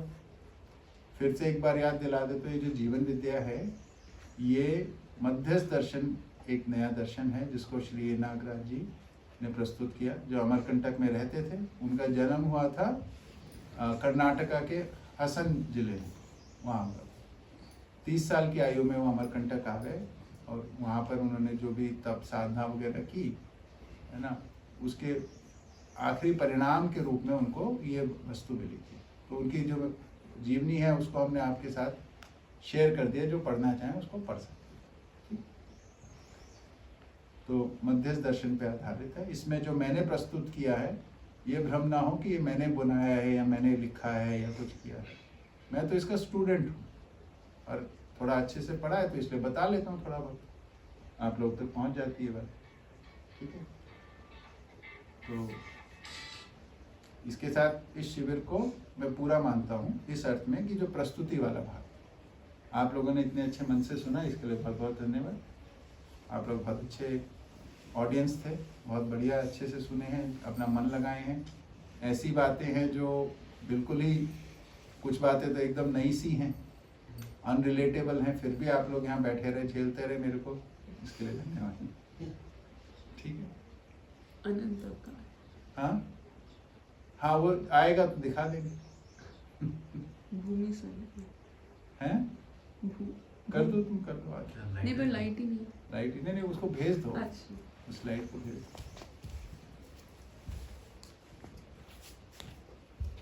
मेरे व्हाट्सएप से चली जाएगा। अब तो सब पूछने के लिए कुछ रह ही नहीं गया, अब तो करने के लिए रह गया। हाँ अब कितना कर पाएंगे नहीं पता है। ठीक है ना, ठीक है। जो नहीं कर पा रहे हैं तो इसका यही निष्कर्ष निकालिएगा कि अभी समझना शेष है। हाँ हाँ, तो फिर समझने के लिए आ जाइएगा जब आप अवसर करें। हमने तो यही किया, जब तक समझ पूरी नहीं हुई समझने की प्रक्रिया में तो लगे रहेंगे। हाँ, तो समझने की प्रक्रिया में आने के लिए कहीं से तो मुक्त तो होना पड़ेगा। हाँ, वो आप निकाल लेंगे, अभी भी तो निकाल के आए ही। यूट्यूब पे भी डाला हापुड़ में है वो। नहीं, मैं बोलता हूँ 1 महीने में नहीं, 2 महीने में नहीं, साल भर में दोबारा मौका बन जाए, 2 साल में बन जाए, क्या परेशानी, जब आपका अवसर बने।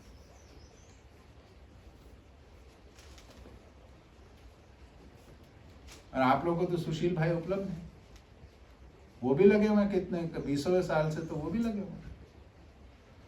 वो तो नागराज जी के साथ रहे हैं खूब लंबा समय, उनके साथ लगाइए। अभी मैं नवंबर में बांदा में शिविर लेने आऊंगा, तो उधर आ सकते हैं आप आराम से।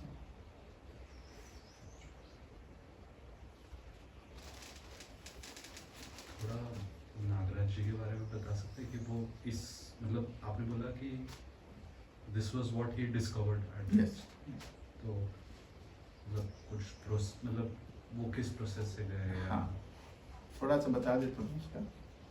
तो नागराज जी का जो जन्म हुआ था वो हासन में डिस्ट्रिक्ट में एक परिवार में हुआ, जो कि ब्राह्मण परिवार था, वेद विद्वानों का परिवार है ना। बताते कि वो छोटे से गांव में रहते थे और उस गांव में सुबह से शाम तक वेद के हिसाब से जो जीवन शैली है उसको जिया जाता था। बोलते चारों तरफ वेदों की ध्वनि सुनाई देती, मतलब वो लोग थे जो वेद के अनुरूप जीना चाहते कई पीढ़ियों से कर रहे, ठीक है। और उनमें भी उनका परिवार बहुत ही प्रतिष्ठित था। जैसे उनके मामा जो थे, वो जो श्रृंगेरी का जो हिंदू धर्म के 4 मठ हैं, जिसमें से जो पहला मठ आदि शंकराचार्य ने स्थापित किया था वो दक्षिण भारत में श्रृंगेरी में किया था, और उसमें उस गद्दी पे जो बैठते हैं उनको शंकराचार्य कहते हैं, है ना।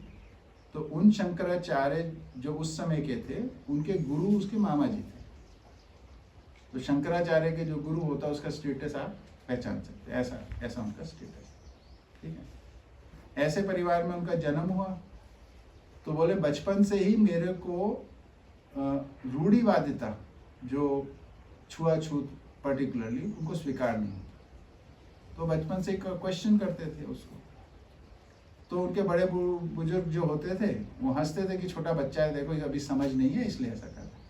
पर जैसे जैसे आयु बढ़ती रही उनके प्रश्न और कठोर होते गए, तो बोलते कि बड़े बुजुर्ग जो थे उनके भी तेवर बदलने लगे।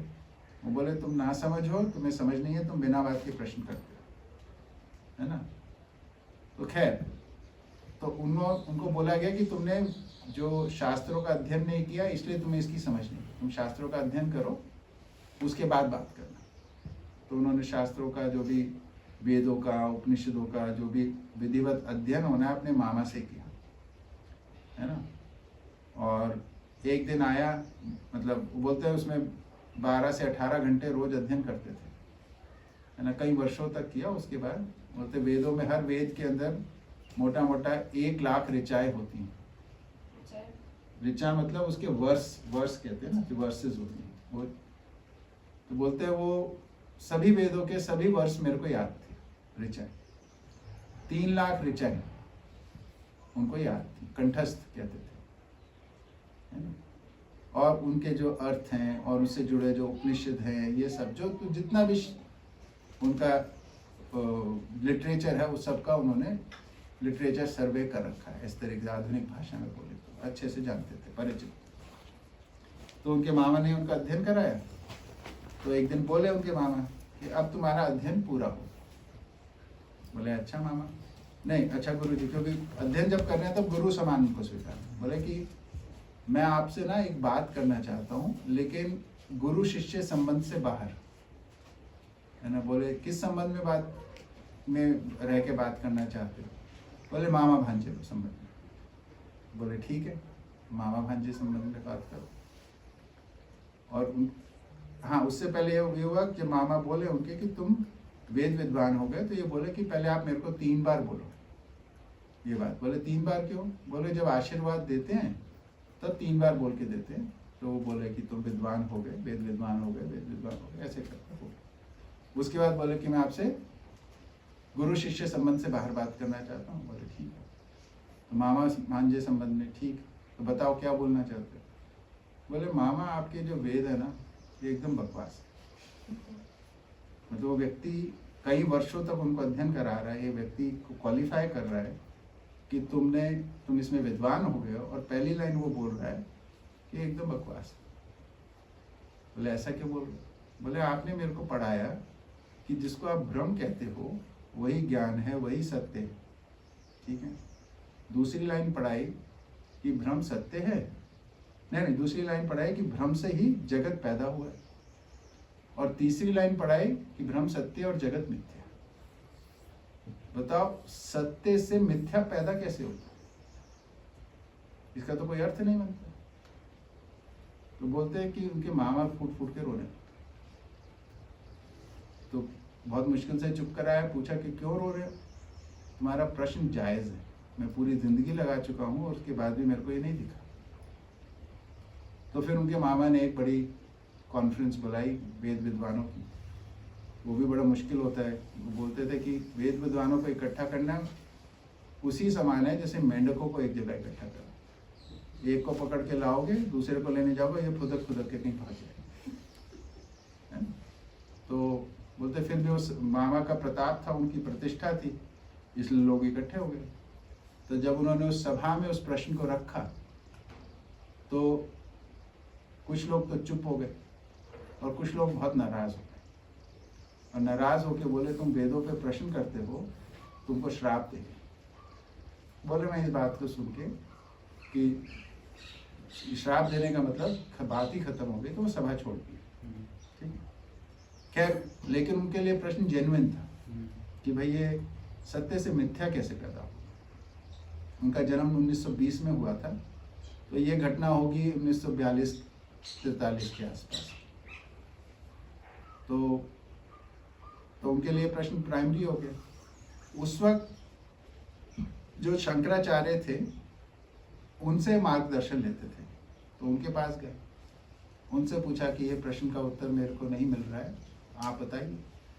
तो बोले तुम्हारा प्रश्न है, इसका उत्तर तुम्ही को खोजना है, समाधि में उत्तर मिलेगा। समाधि एक साधना की एक स्थिति है, उसकी बात करें। उनके परिवार से जुड़े एक और बहुत प्रतिष्ठित योगी थे, रमन महर्षि उस समय के। तो उनके पास गए, उन्होंने भी यही बोला समाधि में उत्तर मिलेगा। बोले कि हमारे को जो शास्त्र थे उसमें भी ये बताया गया था कि समाधि में अज्ञात ज्ञात हो जाता है ना, अननोन नोन हो जाता है। तो आपको कोई भी प्रश्न हो, समाधि में जाओगे तो उत्तर मिल जाएगा, ऐसा बताया। तो बोले ठीक है। तो उस वक्त वो अपना कुछ काम धंधा शुरू कर दिए थे, एज हो गई थी, शादी भी हो गई थी।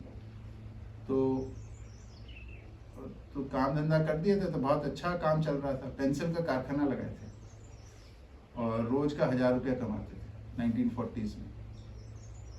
तो उस काम धंधे को बेच बाच के 1950 में अपनी पत्नी और एक बच्चे को लेके कर्नाटक से अमरकंटक आ गए साधना करने के लिए और अपना इसमें समाधि के लिए।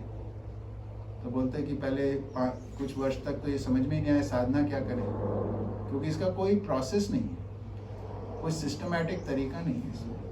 तो बोले कि 5-10 साल बाद ये समझ में आने लगा कि जो मेरे को साधना करनी है वो कैसे करनी है, और करते करते करते एक दिन ऐसा विश्वास हुआ कि मेरे को समाधि हो गई।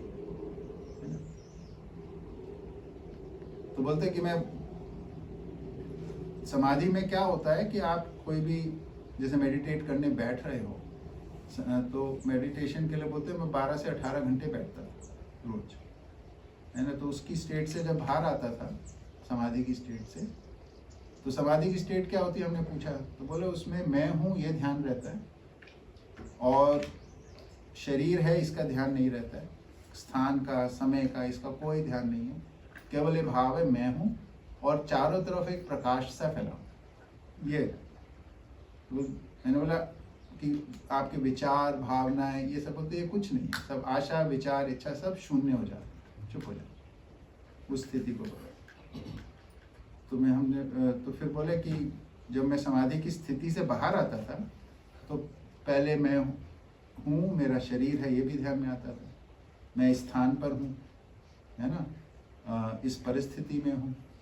फिर मैं आया क्यों था इधर, अच्छा अपने प्रश्न का उत्तर लेने आया था, प्रश्न का तो उत्तर देखते हैं नहीं मिला अभी, ठीक है कोई नहीं, कल देखेंगे। फिर अगले दिन फिर समाधि की स्थिति में जाते थे, फिर बाहर आते थे, बोलते ऐसे 2 वर्ष तक किया, तो ये निष्कर्ष निकला कि समाधि में अज्ञात ज्ञात नहीं होता। ये जो मेरे को मार्गदर्शन मेरे गुरुजनों ने दिया और शास्त्रों ने दिया, ये इनकम्प्लीट है, ये ठीक नहीं।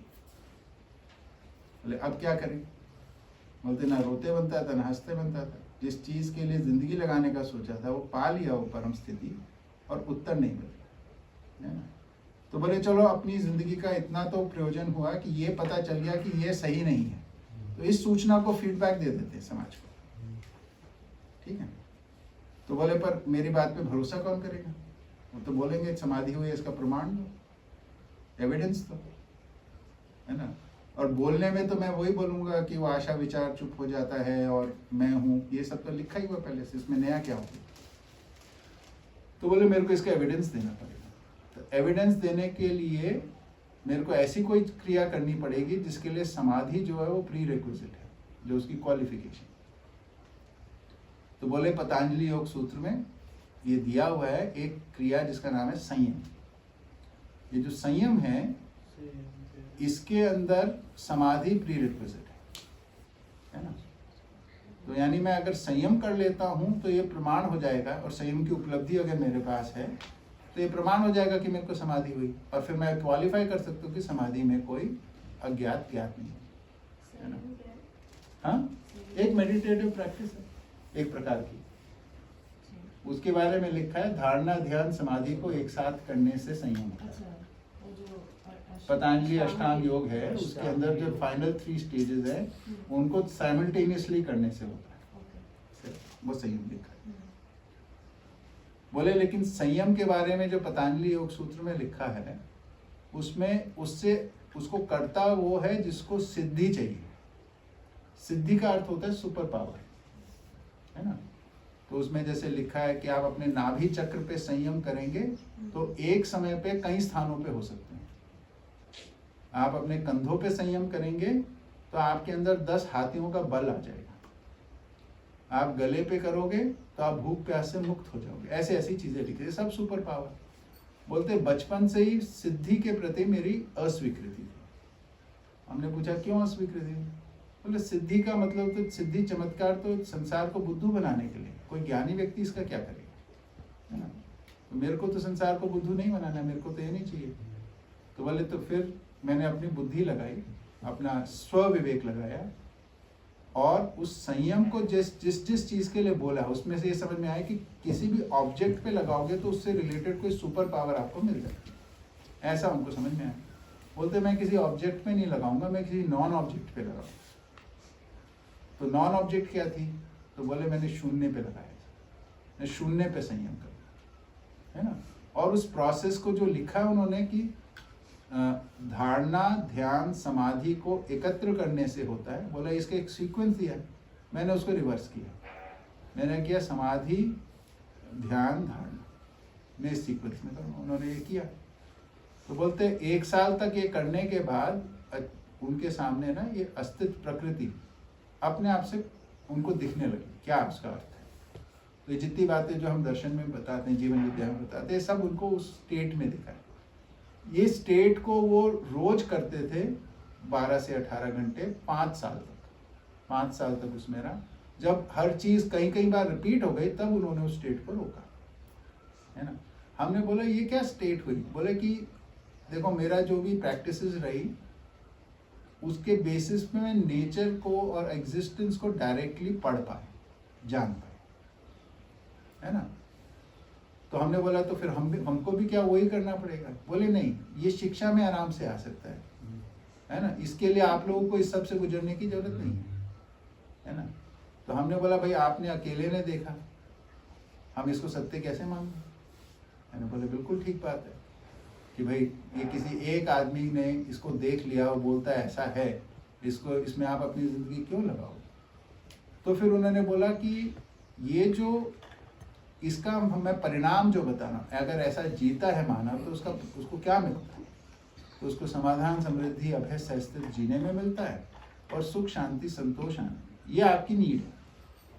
अगर आपको स्वीकार होता तो लगाओ, नहीं होता तो जैसा मर्जी करो, कोई परेशानी नहीं। तो हमको तो अपील किया कि वो बोलते थे, इसको फ्रूट बोलते थे कि इस फ्रूट के चक्कर में आप इसके ऊपर जान लगा सकते हो अपनी। रूट टू फ्रूट बोलते थे ना, तो फ्रूट बोलते थे, इसका रिजल्ट फ्रूट यानी इसका फल ये है। तो आप ये फल को चाहते हो, मानव जाति अगर संतुष्ट है अपना जैसा जी रही है तो कोई परेशानी नहीं है ना। इसकी आवश्यकता होगी तो अपने आप स्वीकारेगी, नहीं होगी तो ये अपने आप विलुप्त हो जाएगा, क्या परेशानी। इस भाव से उन्होंने इसको रखा। श्रेय भी, जो फ्रूट वाली बात से याद है, हाँ, श्रेय भी जब वो इसका देते हैं तो हाँ, तो वो बोले, वो बोलते थे, खुद ही बोलते थे, मैं तो अपना छोटा सा एक प्रश्न का उत्तर लेके चला। उनके 2-3 प्रश्न थे, वो आज़ादी के आंदोलन का भी उनका था और वो चीज़ें, उनके एक पुस्तक है वो पढ़ सकते हैं, विकल्प करके, वो भी इंटरनेट पे उपलब्ध है, देख सकते हैं, शेयर भी कर देंगे हम चाहेंगे तो, है ना। द ऑल्टरनेटिव करके उन्होंने हिंदी में एक पुस्तक लिखी है, विकल्प, क्यों और कैसे।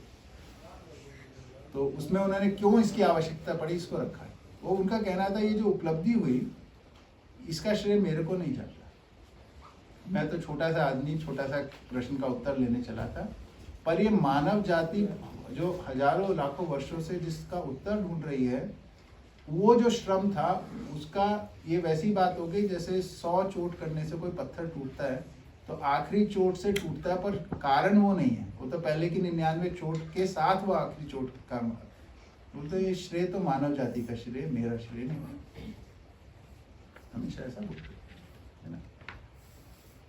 उनका आचरण जो हमने देखा, मैंने देखा जो व्यक्तिगत रूप में, उसमें कोई रहस्य नहीं। वो एकदम बताते थे, उनका जो परिवार था पारंपरिक, उसमें इतना छुआछूत था कि वो आपस में भी एक दूसरे को हाथ लगा ले तो नहाने जाते, खाना खाने के लिए नहाते थे, पूजा करने के लिए नहाते थे, इतना छुआछूत को मानते। उसके बावजूद जब हम लोग उनसे मिले हैं, उनके घर में, उनकी रसोई में सब जाति, सब धर्म के लोग जाते थे, मिल खाना बना लो, साथ में बैठ के खा लो, सब हर प्रकार के। तो उनका जीने से हम लोग प्रेरित हुए, वो देख। और रहस्य नहीं, कोई रहस्य की बात नहीं करो, जो भूत प्रेत वगैरह की बातों को, है ना, डिस्करेज ही करते थे हमेशा। उनके परिवार के लोग अभी भी नहीं रहते? हाँ, अमरकंटक में रहते हैं। उनके एक बेटी है बड़ी, 2 बेटे हैं, है ना। एक बेटे को वो जब साधना के लिए आए थे अपने भाई लोगों के पास छोड़ के आए थे, तो वो बेटा भी। 4 सदस्य उनके अगली पीढ़ी के, पोते पोती वगैरह हैं, अब तो पोते पोती के भी बच्चे हो गए कुछ के, ऐसा। अमरकंटक में रहते हैं? हाँ, अमरकंटक में रहते थे। नागराज जी तो का शरीर 2016 में पूरा हो गया। उससे वहाँ पर क्या, वहाँ पर भी कैंप्स लगते, शिविर लगते? नहीं, अमरकंटक में नहीं लगते। उन्होंने कैसे वो जगह चुनी? उनको जो शंकराचार्य जी बोले कि नर्मदा के तट पे आप अपनी साधना करो, बोले कि आप कौन से तट पे, दक्षिणी तट या उत्तरी तट? तो बोले मैं इसको तय नहीं कर पाया, तो ये समझ में आया कि उद्गम पे चलता, तो अमरकंटक से चलती है तो इधर उधर।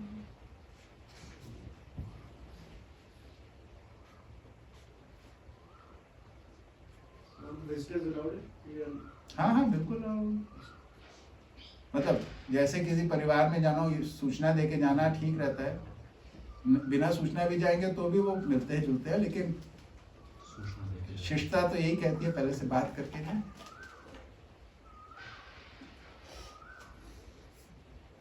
ठीक है, इतना पर्याप्त है। मेरा आना जाना थोड़ा लगा था सर, 3-4 दिन। हाँ बिल्कुल, चले जाइए, हो आइए।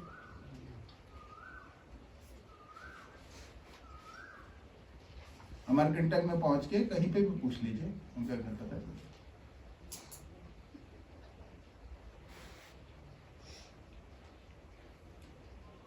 ठीक है, तो अभी हमारे पास कितना समय है? 15 मिनट। हैं? 11 बजने हाँ। में 7 मिनट। ठीक है, तो हम जल्दी ब्रेक कर लेते हैं, फिर आते हैं, फिर फीडबैक से शुरू करते हैं। 11:15 पे शुरू करते हैं ना। ठीक, चलिए।